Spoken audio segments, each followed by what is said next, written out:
This isn't a secret. This is not a... We all know this to be true. All our money's been pissed away. Where there's some serious money of ours being spent on that, you know, and corrupt ways. Apparently councils are now paying for taxis for kids to go to school. Have you heard about this? Been doing this for 30, 40 years. So somebody did a Freedom of Information on how much you're spending on, and this is to do with the old legislation that if you live beyond more than a certain distance from a school, you're entitled to a taxi or something. It's not to do with that. You get free bus pass for that. Yeah. It's if you're a problem child. It's if you have, you know, if you are a looked after child, if you're this, if you're that, if you're a disabled child. So this isn't any child who lives far away. This is special cases, and there's millions of them. So one school, Camden, have got one pupil. They've spent up to £969, and I get this, a day for this pupil on taxi fares. Where they going? Paris? No, all I'm assuming is the kid lives 10 miles away. The taxi arrives an hour before the kid's meter's going. Drive to the school. Maybe they wait for them all freaking day. I don't know. £969. Some of the taxi fares for these pupils add up to more than fees for a private school to send that kid to a private school. 40, 50 grand a year. And you know what the magic number is that they're spending on this per year on these taxis?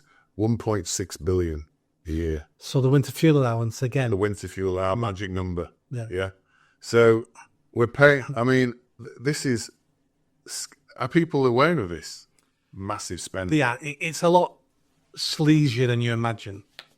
So let me just quickly jump back to the NHS. I read something the other day that at the moment, 1 in every 10 NHS patients at the moment are foreigners.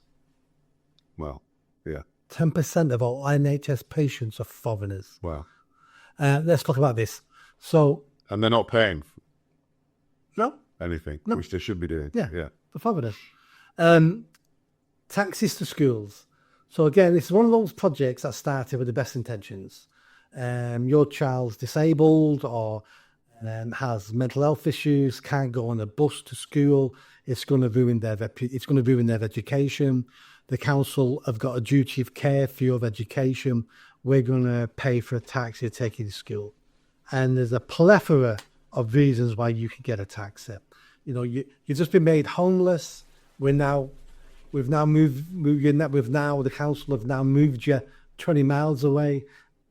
You can get to school now. We'll pay a taxi because we have a responsibility for you. It's way out of hand. But the sleazy bit's this. Who are the vast majority of taxi drivers and taxi driver firm owners? I hate to say this because I'll be accused of being racist by somebody, but it tends to be, I would suggest, Asians and Muslims. Asian men. So why have I raised this? I don't know. I raised this because the amount of corruption in this is off the scale. So you have a local taxi firm and your uncle's cousin's brother works at a town hall and he's in charge of giving out these aren't just phone up attack, these are contracts. Yeah. To the taxi firms. We want that 2 million contracts off the council this year.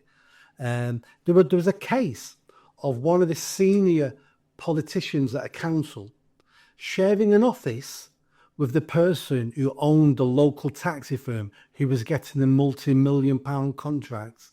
So if you look, if we had Elon Musk and Dodge coming and looking at this, he would find fraud everywhere. This is a way, to be honest, this is pure fraud. We've got corrupt people running corrupt taxi firms who are selling corrupt contracts to corrupt councils who are getting backhanders for these multi-million-pound contracts for taxis. Wow. So you've known about this before then? Decades. Everyone, if you work for a council, if you work in these fields, this isn't a secret. This is not we all know this to be true. And this is why I think people are getting to the end of the tether, isn't it? Because it's like, This is just everywhere around us now, isn't it? This corruption. And we're seeing in America the Dodge thing. We're seeing the impacts that Musk is having, and also the level of crazy spending out there.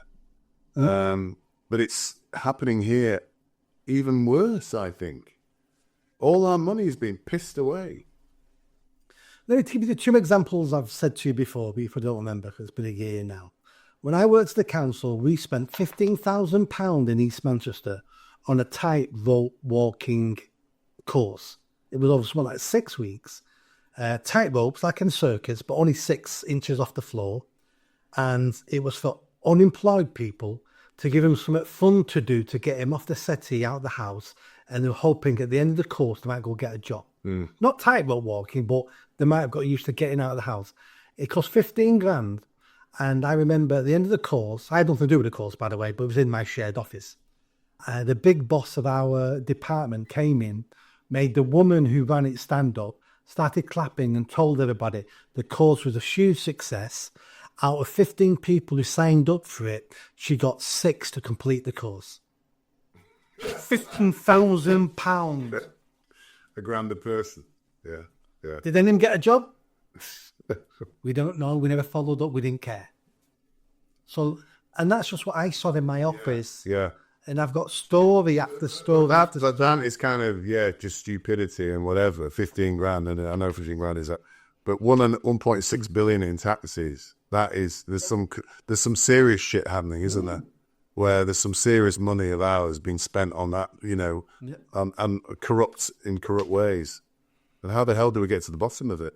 We need a department like Dodge to go in and look at all. I mean, the biggest corruption in any council will be planning permission. There's a group of people at the moment, who I won't name, who are looking into Manchester Council and their issuing of contracts for building tower blocks in the city centre. Some of it's already been raised by the Ministry of the News, been in different papers. It's fully corrupt. Not just backhanders, but councils telling people, well, these towers are being built, but we're not going to let you apply for the contract because we've already know who we're giving it to. And these are multi-million pounds, no, £100 million deals. 1 or 2 million in the side is petty cash to them. A lot of councils are fully corrupt.